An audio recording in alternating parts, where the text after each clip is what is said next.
Solid state में हम स्वागत करेंगे आपका और आज बताएंगे आयनिक सॉलिड्स के बारे में। हम लोग पहले ही मॉलिक्यूलर सॉलिड्स के बारे में डील कर चुके हैं, थोड़ा सा रिवीजन कर लेते हैं। मॉलिक्यूल्स हम जानते हैं 3 प्रकार के होते हैं, ठीक है। सबसे पहले बात आती है आयनिक मॉलिक्यूल्स की, जिसको हम पोलर मॉलिक्यूल्स वहाँ पर कहेंगे, ठीक है। फिर आती है आपकी बात नॉन पोलर्स। नॉन पोलर्स में आप जानते हैं एलिमेंट सेम एलिमेंट्स के एटम होने चाहिए, कंबाइन करने चाहिए और शेयरिंग ऑफ इलेक्ट्रॉन्स होगी वहाँ पर। उसके बाद आती है एक कोवेलेंट बता था, लेकिन वो कोवेलेंट बॉन्ड जो बनेगा वो हाइड्रोजन के बीच में बनेगा, इसलिए इसको हम स्पेशली क्या कहते हैं, हाइड्रोजन बॉन्डिंग कहते हैं। फॉर एग्जांपल अगर H2O है तो हाइड्रोजन का ऑक्सीजन के साथ बॉन्ड बन रहा है, या जरूरी नहीं है H2O, HCl भी है, कोई भी है। अगर हाइड्रोजन के एटम से किसी मोर इलेक्ट्रोनेगेटिव एलिमेंट की बॉन्डिंग होती है तो इस बॉन्डिंग को हाइड्रोजन बॉन्डिंग कहते हैं। तो कोवेलेंट बॉन्ड का संबंध वहाँ पे इस प्रकार था, ठीक है। अब हम आते हैं इस पर, और इसका नाम है क्या, आयोनिक सॉलिड्स, ठीक है। तो इसके कंस्टिट्यूएंट्स क्या होंगे, आपने NaCl देख रखा है। NaCl में क्या होते हैं, आयंस होते हैं। कौन से आयंस होते हैं, कैटायंस भी हो सकते हैं, एनायंस भी हो सकते हैं, करेक्ट, दोनों ही होंगे, ठीक है। तो कैटायंस और एनायंस एक दूसरे से किस प्रकार बंधे होते हैं, आयोनिक बॉन्ड के सारे बंधे होते हैं। इलेक्ट्रॉन्स का कंप्लीटली ट्रांसफर हो चुका होता है। फॉर एग्जाम्पल अगर मैं NaCl ले लूँ तो Na के आउटर मोस्ट शेल में एक इलेक्ट्रॉन होता है, एटॉमिक नंबर 11 होता है। तो 281 कॉन्फ़िगरेशन करेंगे, इलेक्ट्रॉनिक कॉन्फ़िगरेशन करेंगे, तो जब एनर्जी देंगे तो एक इलेक्ट्रॉन बाहर निकल जाएगा। जब इलेक्ट्रॉन बाहर निकल गया तो जो सोडियम होगा वो कैटायन बन जाएगा और क्लोरीन क्या बन जाएगा, एनायन बन जाएगा, ठीक है। अब ये आयंस जब सॉलिड फॉर्म में रखे जाएंगे तो जैसे हम क्या कह रहे थे कि मॉलिक्यूल्स के बीच में टाइटली पैक्ड होते हैं मॉलिक्यूल्स सॉलिड में ना, लेकिन यहाँ पे क्या होगा, मॉलिक्यूल्स की जगह हम क्या कहेंगे, आयंस कहेंगे, ठीक है। सो डेफिनेशन देखते हैं। अ type of solid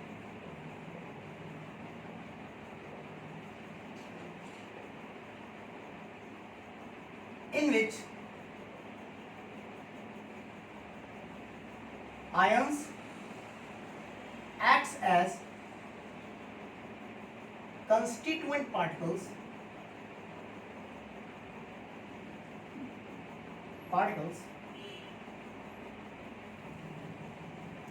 is called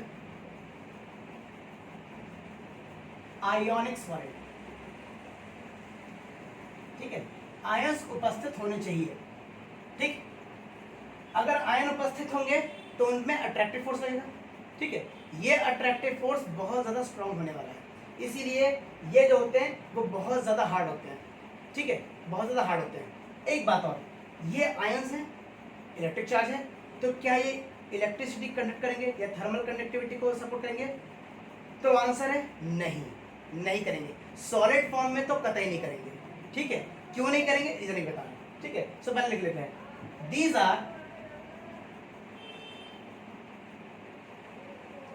poor conductors of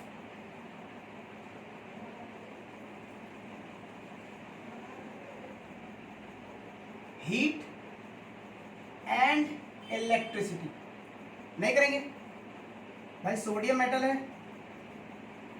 chlorine non metal है, चार्जेस हैं, फिर भी नहीं कर रहे हैं। क्यों, क्योंकि जो आयंस है ये आपस में ही क्लोजली पैक्ड है, और जब आपस में ही पैक्ड होंगे तो नेट फोर्स कितना हो जाएगा, 0 हो जाएगा, तो ये कंडक्ट नहीं करेंगे, ठीक है।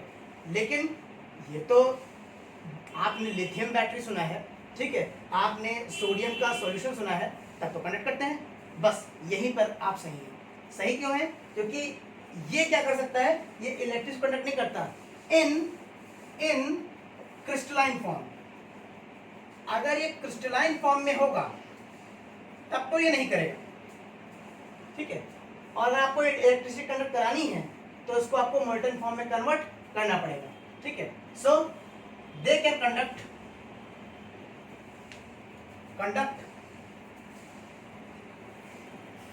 heat and electricity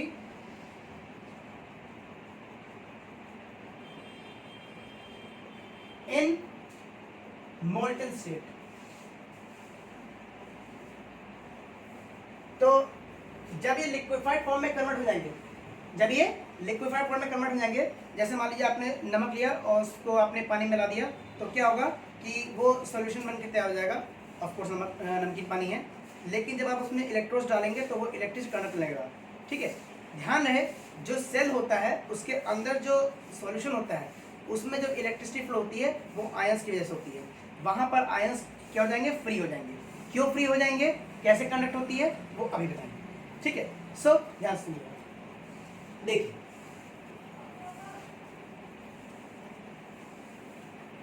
हमने कहा कि दोनों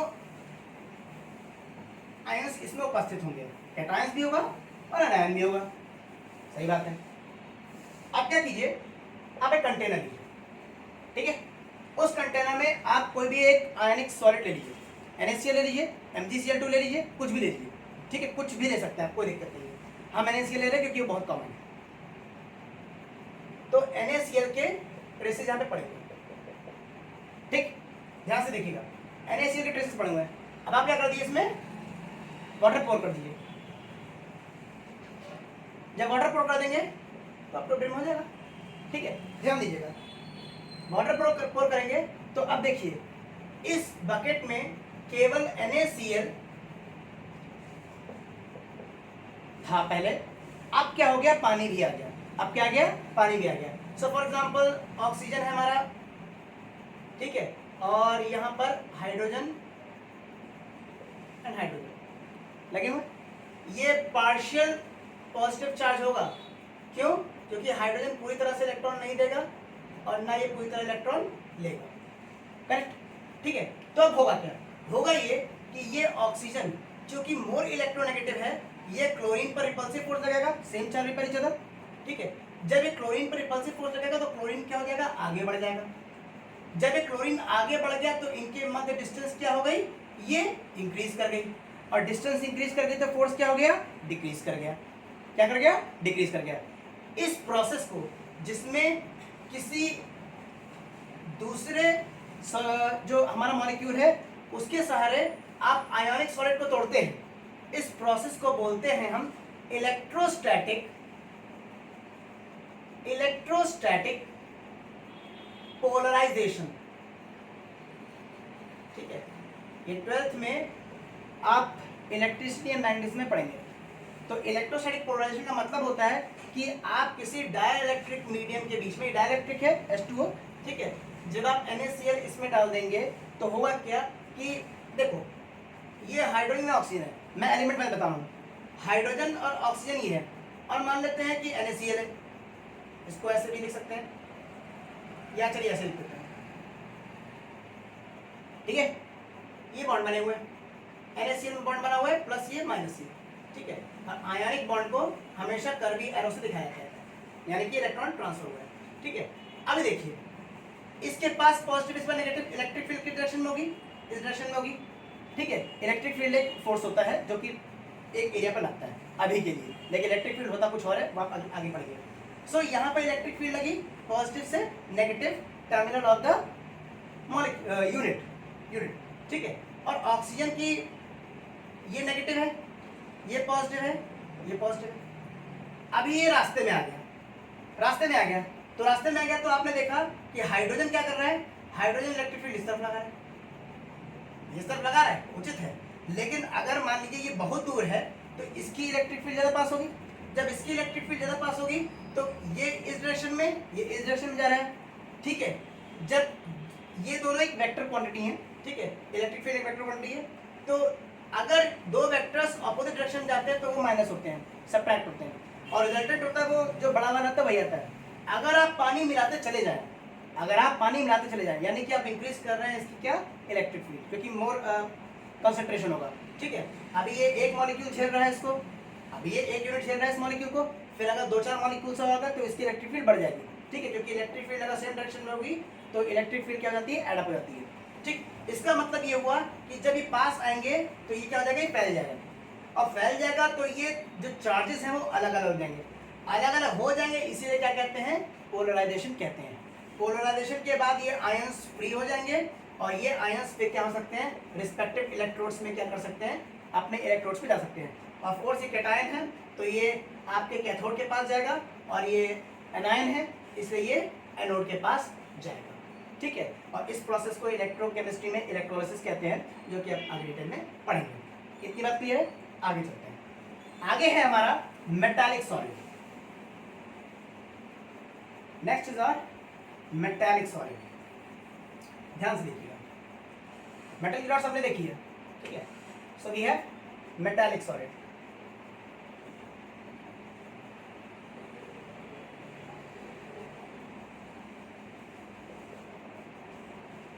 A type of solid in which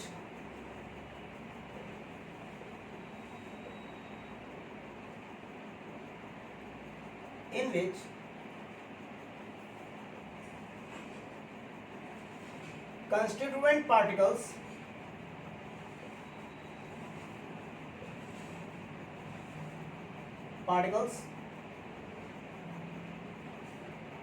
are, यहाँ पे मल्टीपल पार्टिकल्स हैं, ठीक है, दो पार्टिकल्स हैं जो कि मेन रोल प्ले करने वाले हैं। पहला है वो है आपके cations of what is a metallic atom,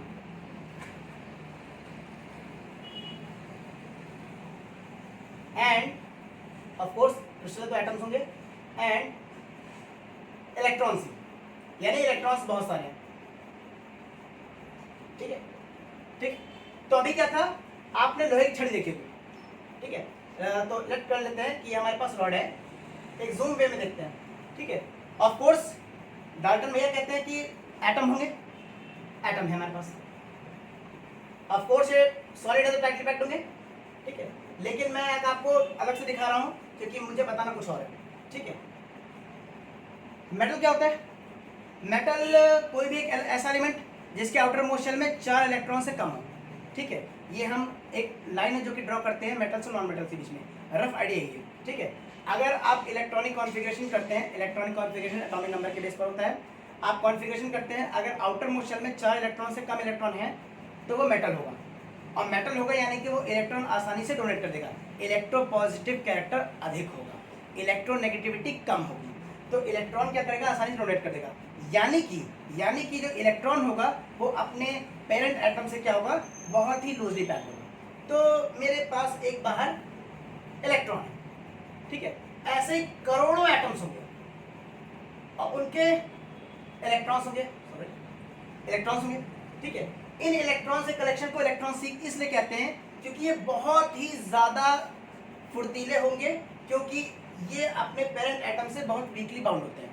इसका मतलब ये हुआ कि अगर मैं इसको हल्का सा भी पोटेंशियल डिफरेंस दे दूं, यानी बैटरी लगा दूं, तो क्या होगा कि इन भाई ये पॉजिटिव टर्मिनल है, ये नेगेटिव टर्मिनल है, और सेम इलेक्ट्रॉन पे कौन सा चार्ज होता है, इलेक्ट्रॉन पर चार्ज होता है नेगेटिव, तो क्या ये नेगेटिव रिपेल नहीं करेंगे, तो ये इलेक्ट्रॉन्स क्या कर जाएंगे, अलाइन कर जाएंगे in the direction of electric field, और जब अलाइन कर जाएंगे तो ये आगे बढ़ जाएंगे, यानी कि कलेक्टिव कहाँ जाएंगे, इधर जाएंगे, ठीक है।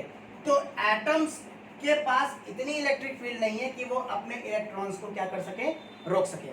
वेल, ये जो कैटायनिक एटम्स हैं जो कि इलेक्ट्रॉन इनको त्यागना पड़ा क्योंकि यहाँ पे इलेक्ट्रिक फील्ड लगी हुई है एक्सटर्नल, इन कैटायंस को बोलते हैं कर्नल्स, ठीक है। और इन इलेक्ट्रॉन्स को इलेक्ट्रॉन्स ना कह करके हम संबोधित करते हैं किससे, फ्री इलेक्ट्रॉन से। फ्री इलेक्ट्रॉन का मतलब ये नहीं होता कि ये निकल करके अभी पहले बाहर निकल गया, नहीं, ये वॉल्यूम के अंदर ही रहेगा क्योंकि ये इसकी डायमेंशन है, ठीक है।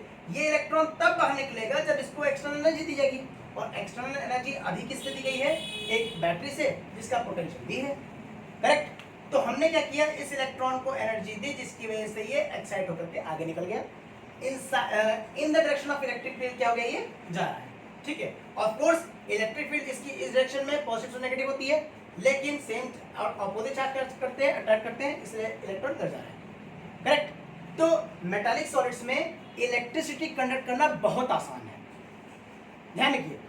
चार्जेस कहाँ होते हैं, चार्जेस आपके आयनिक सॉलिड में भी होते हैं, लेकिन वहां पे वो क्या होते हैं, आपस में न्यूट्रलाइज होते हैं, इसीलिए नेट फोर्स लगता नहीं है, इसकी वजह से आपको ज्यादा मेहनत करनी पड़ती है। बट यहाँ पे क्या, इलेक्ट्रॉन का जो सी है वो बहुत ही ज्यादा लूजली बाउंड है, और लूजली बाउंड है तो कर्नल बेचारा क्या कर पाता है, कर्नल के पास इतनी ताकत नहीं है कि वो अपने इलेक्ट्रॉन को पकड़ सके, तो अगर आप हल्का सा भी झटका देंगे तो क्या होगा, इलेक्ट्रिसिटी पास हो जाएगी। इसीलिए these are best conductors of electricity and heat, ठीक।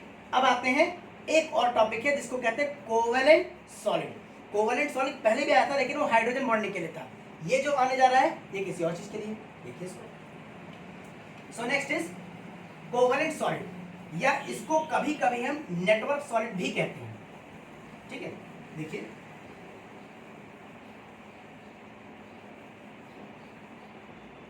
सो नेक्स्ट हमारा कोवलेंट सॉलिड, और कभी कभी इसको हम क्या कहते हैं, नेटवर्क सॉलिड भी कहते हैं,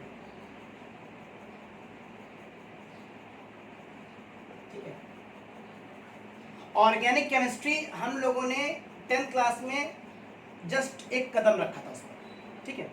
और कदम रखते ही हमको पता चला था, मैं एक एग्जांपल ले रहा हूँ कि ऑर्गेनिक केमिस्ट्री कुछ नहीं, बस कार्बन और हाइड्रोजन के कॉम्बिनेशन से मिलकर बनती है, जिसमें कार्बन कार्बन के बीच में एक बॉन्ड होता है जिसको हम कोवलेंट बॉन्ड कहते हैं। कोवलेंट बॉन्ड क्यों कहते हैं, क्योंकि ये शेयरिंग कर रहा है, ठीक है। कार्बन एक मेटलॉइड है और यहाँ पे शेयरिंग हो रही है, ठीक है। अब एक बॉन्ड में कितने इलेक्ट्रॉन हो सकते हैं, 2 इलेक्ट्रॉन हो सकते हैं, और दोनों की स्पिन ऑपोजिट होनी चाहिए, ये हमारा वैलेंस बैंड थ्योरी कहता है, ठीक है। सॉरी, वैलेंस बॉन्ड थ्योरी कहता है, वैलेंस बैंड अलग है, बैंड का मतलब हुआ एनर्जी लेवल, और ये क्या है, बॉन्ड है, ठीक है। तो वैलेंस बॉन्ड थ्योरी कहती है कि इलेक्ट्रॉन्स की स्पिन ऑपोजिट होनी चाहिए। अगर स्पिन ऑपोजिट नहीं है, अगर स्पिन ऑपोजिट नहीं है तो ये सिस्टम बहुत ज़्यादा एनर्जी गेन करेगा और अपने आप पे डिकम्पोज हो जाएगा, आपको एनर्जी लगाने की जरूरत भी नहीं पड़ेगी, ठीक है। अच्छा, सो हम यहाँ पे कह रहे हैं कि यहाँ पे constituent particles are bound, a type of solid in which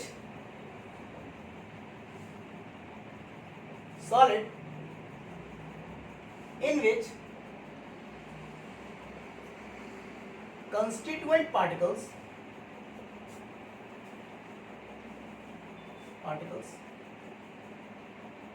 are bound together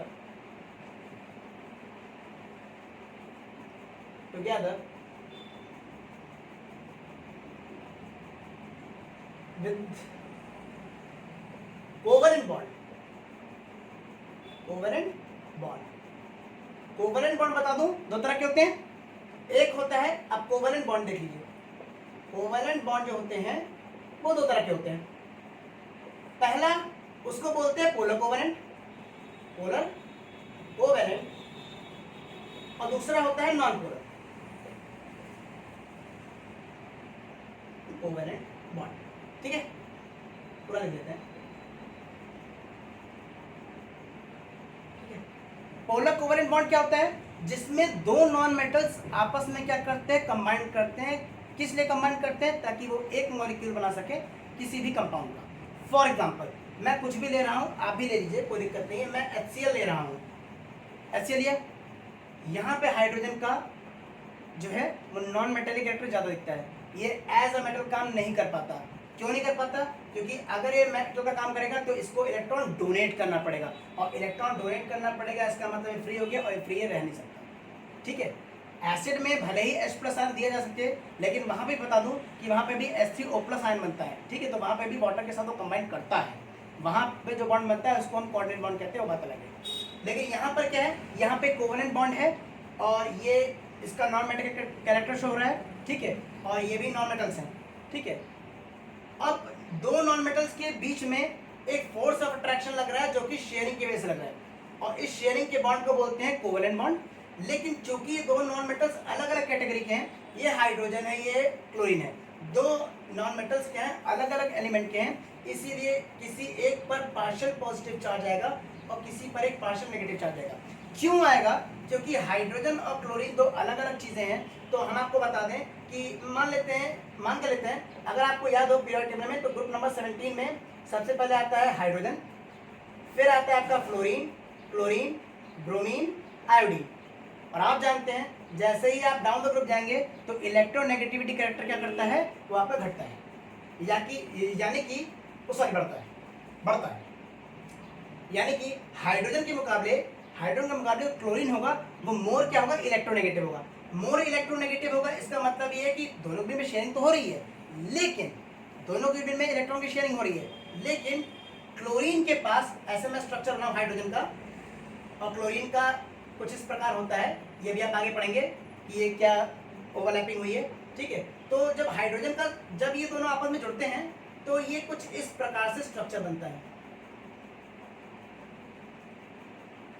यानी कि इलेक्ट्रॉन की जो डेंसिटी होगी वो ज्यादा कहाँ होगी, क्लोरीन के पास होगी, हाइड्रोजन के पास कम होगी। ये नहीं कह रहा हूँ कि डोनेट कर दिया, अभी भी होगी लेकिन कम होगी, और इन ऑर्बिट्स, ये जो रीजन होता है इसको मॉलिक्यूलर ऑर्बिटल कहते हैं। क्लियर? तो यहाँ पे बताया गया कोवेलेंट बॉन्ड क्या होते हैं। कोवेलेंट बॉन्ड शेयरिंग की वजह से होते हैं। शेयरिंग दो तरह से हो सकती है, या तो दोनों सेम एलिमेंट के ना हो, मतलब अलग अलग हो, या तो सेम एलिमेंट के हो। सेम एलिमेंट के अगर होंगे, अगर आपके पास सेम एलिमेंट के एटम होंगे तो इलेक्ट्रोनेगेटिविटी डिफरेंस जीरो होगा। आप अपने लालच की तुलना खुद से नहीं कर सकते, यानी कि यहाँ पर इलेक्ट्रोनेगेटिविटी डिफरेंस जीरो होगा, इसलिए no partial positive no partial negative charge will be there. ठीक है, और साथ ही साथ बता दूं कि अगर मान लीजिए आप इसको हीट अप करते हैं, अगर आपने इस मॉलिक्यूल को तोड़ने की कोशिश की तो ये अपना, इसमें 2 इलेक्ट्रॉन है ना, तो ये अपना अपना इलेक्ट्रॉन ले लेंगे और इस प्रोसेस को होमोलिसिस बोलते हैं। और यहाँ पे जो मिलने वाला है उसको बोलते हैं हम क्या, फ्री रेडिकल। और फ्री रेडिकल की खासियत होती है वो कहीं पे भी अटैक कर सकता है। ठीक है, शायद ज्यादा हो गया, कोई बात नहीं, फिर भी नॉलेज कैप्सूल है तो लेना चाहिए।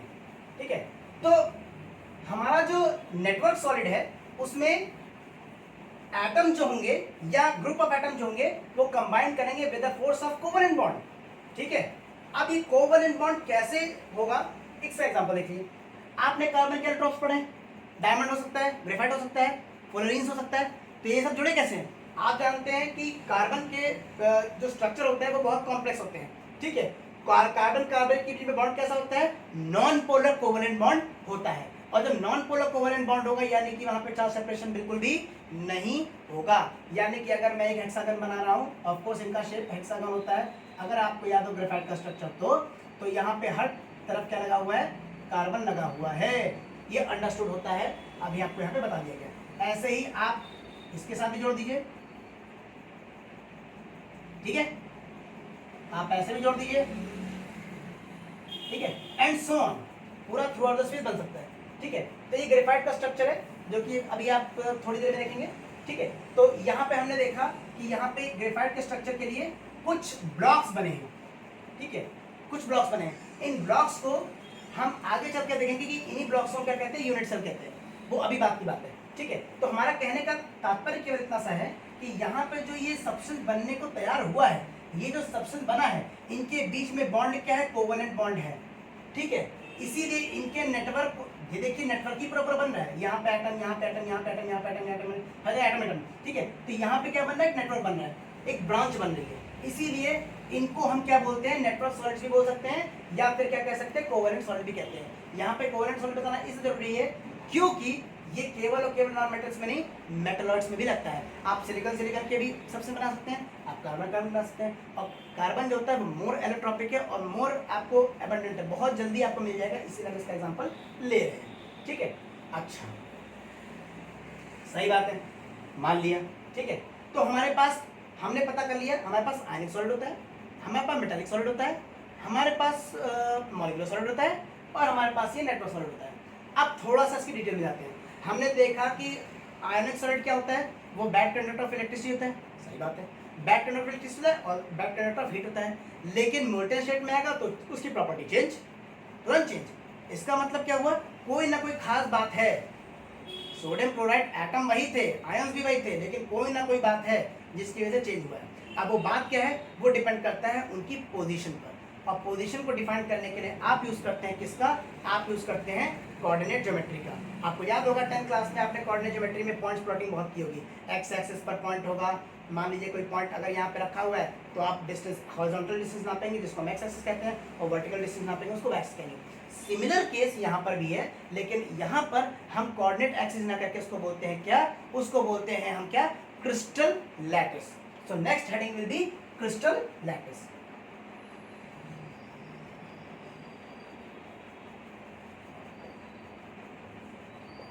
ठीक है, अच्छा देखते हैं। So the manner in which atoms or group of atoms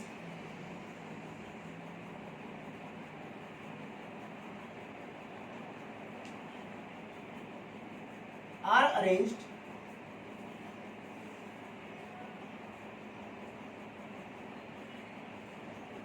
periodically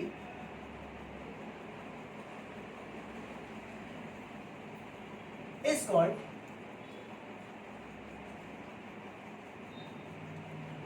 lattice, या इसको आप बोल सकते हैं क्रिस्टल लैटिस, या तो आप बोल सकते हैं इसको स्कैफोल्डिंग, ये एक और नाम है, या तो इसको बोल सकते हैं आप स्पेस लैटिस। स्पेस किससे बनता है? मॉडर्न फिजिक्स थ्योरी कहती है जो स्पेस बनता है वो स्पेस टाइम फैब्रिक से बनता है, और हर इंटरसेक्शन पे हम क्या बनाते हैं? एक पॉइंट बनाते हैं, यानी कि ये लैटिस भी होगा किसी पॉइंट के कलेक्शन से बनेगा। तो the set of mathematical points are termed as the set of mathematical points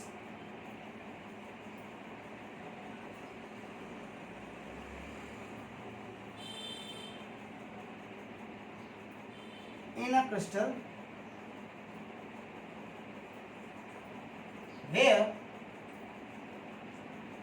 atoms or group of atoms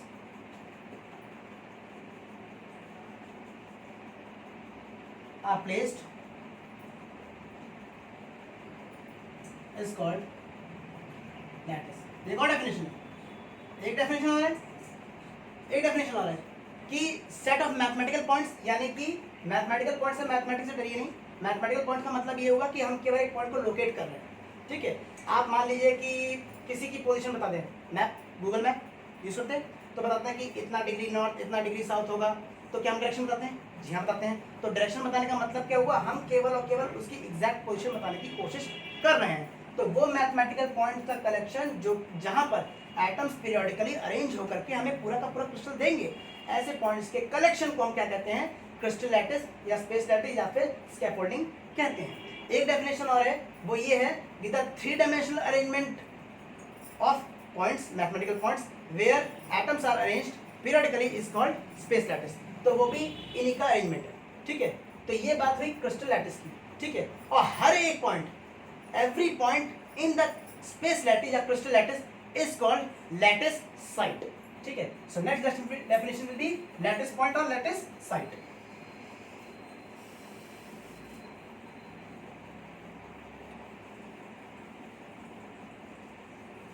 So next is your lattice point.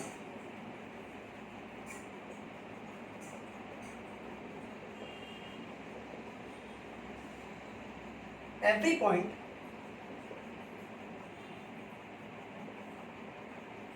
which constitutes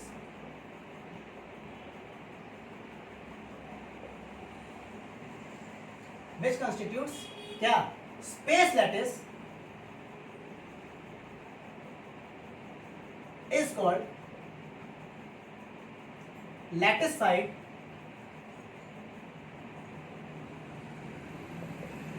और लैटिस पॉइंट।